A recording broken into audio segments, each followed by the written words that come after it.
자, 수급을 통해 오늘 국내 공약주, 국내 시장의 공약주 알아보는 시간입니다. 하창원 헤르메스 스탁 본부장님 함께 하셨습니다. 안녕하십니까? 네, 안녕하십니까. 네, 오늘 수급을 통해서 저희가 공약주 한번 살펴보도록 하겠습니다. 본부장님, 네. 저희 항암 치료제 관련한 국내 업황 좀 어떤가요? 사실 이제 뭐 이 바이오 쪽이 좀 어려웠었던 이유가 뭐 앞에서도 자세하게 설명을 해주셨겠지만 코로나 관련한 이슈가 있다 보니까 뭐 임상이라든지 이런 대부분의 흐름들이 좀 지연이 됐고요.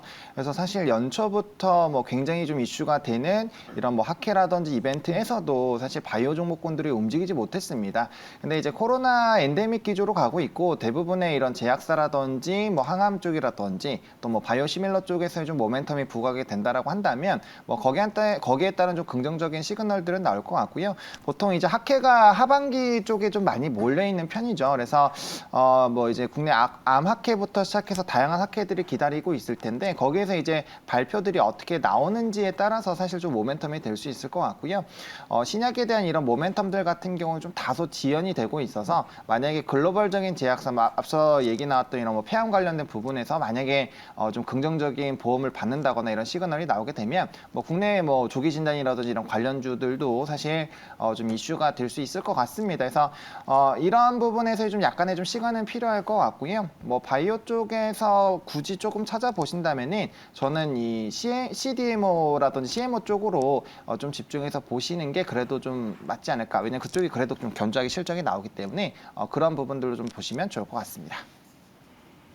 네, 시간은 조금 걸릴 수 있겠지만 바이오 CDMO 혹은 CMO 쪽도 한번 살펴보면 좋겠다라는 말씀 주셨습니다. 자, 이제 수급 특징주로 들어가 보고요. 시간 외 특징주부터 살펴보시죠.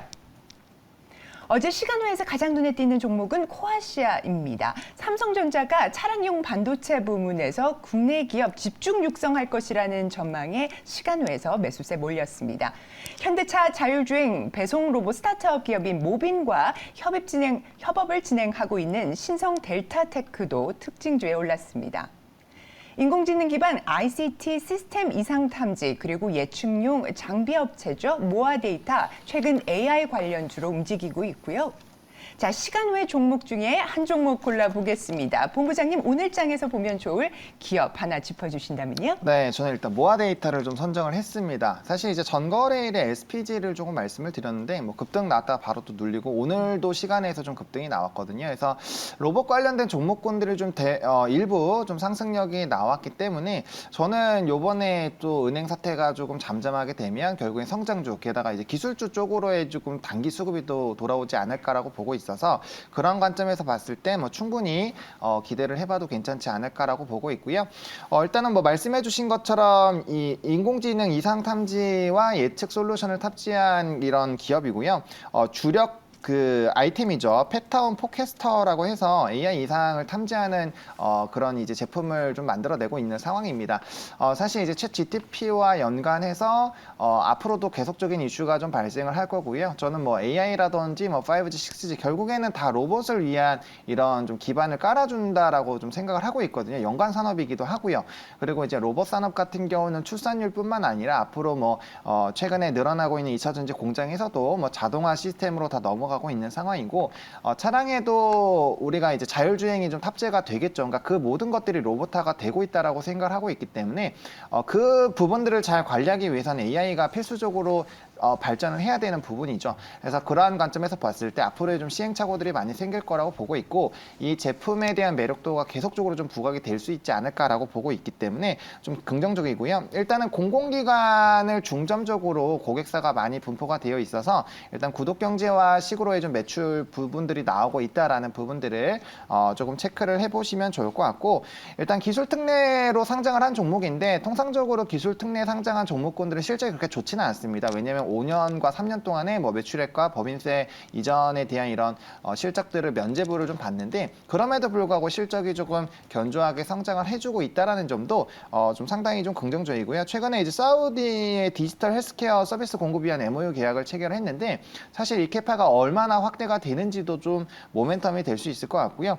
시장이 굉장히 조금 불안한 상황에서도 사실 좀 우상향 흐름들이 만들어져 있는 상황이고 최근에 지수가 많이 흔들릴 때도 좀 견조하게 하락폭이 크게 나오지 않고 21선 지켜주면서 상승력이 나오고 있는 상황이어서 추세적으로도 조금 더 지켜볼 수 있지 않을까라고 보고 있습니다.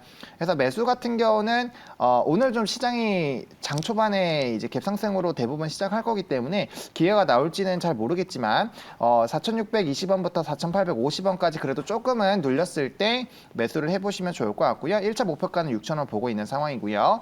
손절 라인은 4,100원으로 좀 말씀을 드리도록 하겠습니다. 시간 외 특징주 모아 데이터 짚어주셨습니다. 가격 전략으로는요. 매수가 4,620원, 4,850원. 장 초반보다는 가격이 좀 눌렸을 때 진입해보는 거 고려하시는 것을 추천드렸습니다. 네, 다음은 최근 외국인 또 기관이 순매수한 종목 가운데 눈여겨볼 만한 종목 살펴보시겠습니다. 자, 외국인의 지속적인 매입이 눈에 띄는 한화 에어로스페이스 10일째 순매수했습니다. 변압기 수출 호조와 호실적으로 최근 흐름이 좋았던 재룡전기 9일째 외국인이 담아가고 있습니다.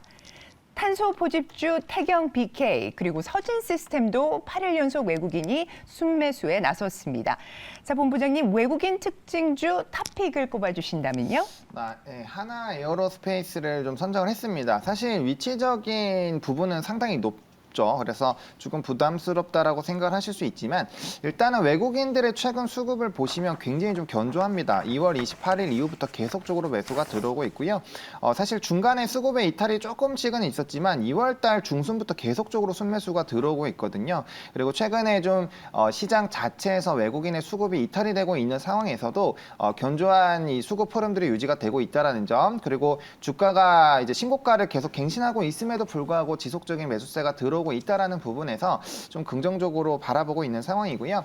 일단은 뭐 여러 가지 부분에서 좀 기대감이 되고 있는 상황이죠. 뭐 특히나 방산 부분에서는 굉장히 좀 좋은 모습들이 나타나고 있고요. 최근에 뭐 풍산이라든지 기타 이제 방산 관련된 종목군들에서도 좀 유의미한 우상향 기조들이 나오고 있거든요. 그래서 실적 모멘텀에 따른 기대감은 계속적으로 유지가 될 것이고 또 최근에 방산 쪽에서는 조단위 수주가 많이 나오기 때문에 그런 기대감들도 충분히 있는 상황이다라고 보시면 좋을 것 같습니다. 뭐 K9이라든지 뭐 이런 천무 이런 쪽에 대한 좀 기대감이 있는 상황이고요.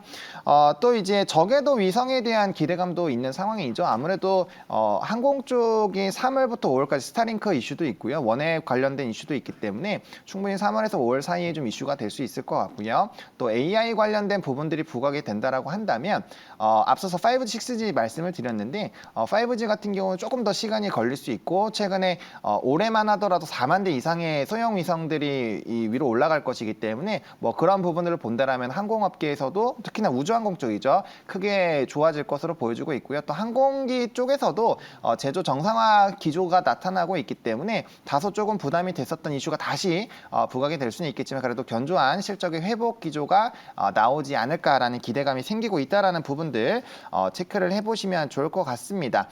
그리고 이제 시장이 조금 많이 흔들리고 있음에도 불구하고 견조하게 우상향하고 있는 부분들을 좀 체크를 했고요. 그래서 이 종목에서 대량의 외국인 수급 이탈이 나오지 않으면 일단은 좀 중기적인 관점으로 끌고 가보셔도 괜찮을 것 같고요.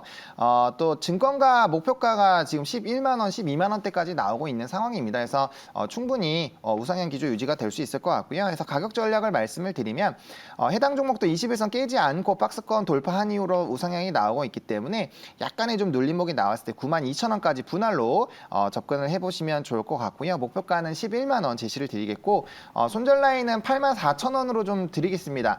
왜냐하면 해당 종목이 전고점 돌파 이후에 다시 한번 눌렸고요. 그 다음에 다시 한번 뚫어주면서 상승이 나왔기 때문에 해당 부분이 좀 깨지게 되면 단기적으로 좀 조정이 강하게 나올 수가 있거든요. 그래서 손절 라인은 좀 타이트하게 제시를 드리도록 하겠습니다. 외국인 순매수 탑픽주로 하나 에어로스페이스 짚어주셨습니다. 매수가 92,000원, 95,000원 밴드 제시해 주셨는데요. 손절가는 84,000원 이 점도 참고해서 봐주시면 좋을 것 같습니다. 이번에는 기관 순매수 특징주 보시죠. 두산 에너빌리티 글로벌 소형 모듈 원전 파운드를 추진하고 있습니다. 미국 뉴스케일 파워와 SMR 소재 제작 계약 체결 소식 나왔죠. 기관 10일째 두산 에너빌리티와 LG 엔솔 사고 있습니다. 스마트폰 업황은 부진하지만 전기차 관련 수요 전망이 밝아지면서 사막 콘덴서도 주가 흐름 견조합니다. 사막 콘덴서 기관이 7일째 담았습니다. 레이저와 리프팅, 피부 미용 의료기기 제작과 소모품 판매 사업 영위하고 있는 JCS 메디칼 그리고 DB 손해보험도 기관 순매수 특징주에 이름 올렸습니다. 자, 기관 특징주 탑픽 골라주신다면요? 네, 두산 에너빌리티를 좀 골랐습니다. 사실 최근에 조금의 상승력이 나오다가 이제 시장이 안 좋아지게 되면서 바로 꼬꾸라졌는데 두산 에너빌리티 같은 경우는 이제 원전은 사실 굉장히 좀 많은 이슈들이 있죠. 그래서 수주가 좀 크게 나올 수 있는 부분에서의 메리트가 있는 상황이고 앞서 얘기해 주신 것처럼 이제 SMR 관련된 부분에서의 또 수주 규모가 좀 목표가도 많이 높아지고 있는 상황이기 때문에 충분히 좀 긍정적인 흐름들이 나오지 않을까라고 보고 있고요. 뭐 원전도 사실 이제 저탄소와 관련해서 충분히 신재생 에너지들과 비교해서 크게 떨어지지 않을 정도로 사실 저탄소거든요. 다만 이제 원전이라 보니까 좀 안정성 부분에서 좀 이슈가 있죠. 그래서 그런 부분들은 우리가 앞으로도 계속 해결해야 되는 부분이고요.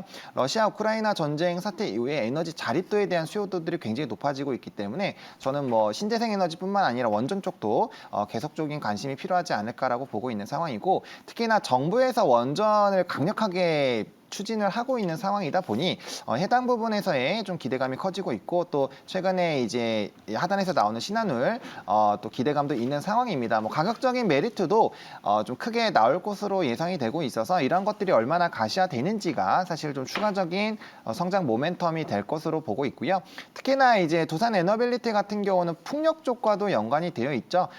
이 모터 쪽에 대한 부분들을 보실 수가 있는데 뭐 제주도 월정리 가시면 대부분 두산의 로고가 박혀 있는 이런 풍력 타워들을 보실 수가 있을 겁니다. 그래서 국내에선 유니슨과 양대 산맥으로 가지고 있고요. 뭐 점유율은 거의 양분하고 있다라고 보시면 좋을 것 같고 우리나라 같은 경우는 터빈 같은 경우가 사실 좀 소형이었습니다. 해외에선 10메가와트에서 12메가와트 이상으로 기본으로 세팅이 되어 있는데 우리나라 같은 경우는 바람 자체가 그렇게 세지 않다 보니까 뭐 4메가와트 이하로 좀 나왔는데 두산이 작년에 8메가와트를 조금 개발을 완성을 했었죠. 그래서 앞으로 확대가 된다라고 한다면 국내뿐만 아니라 해외에 따른 수주 모멘텀들도 충분히 부각이 될 수 있어서 이런 부분들이 좀 충분히 매력적이다라고 보시면 좋을 것 같고 앞으로 이제 뭐 이 환경적인 부분에서의 좀 이슈가 계속적으로 부각이 된다라고 한다면 충분히 좀 저점 라인에서 모아가시기에는 괜찮은 종목이다라고 정리를 드리겠습니다. 그래서 가격 전략 말씀을 드리면 좀 주가가 내려오긴 했지만 조금 더 욕심을 내서 16,200원까지 분할로 접근을 해보시면 좋을 것 같고요.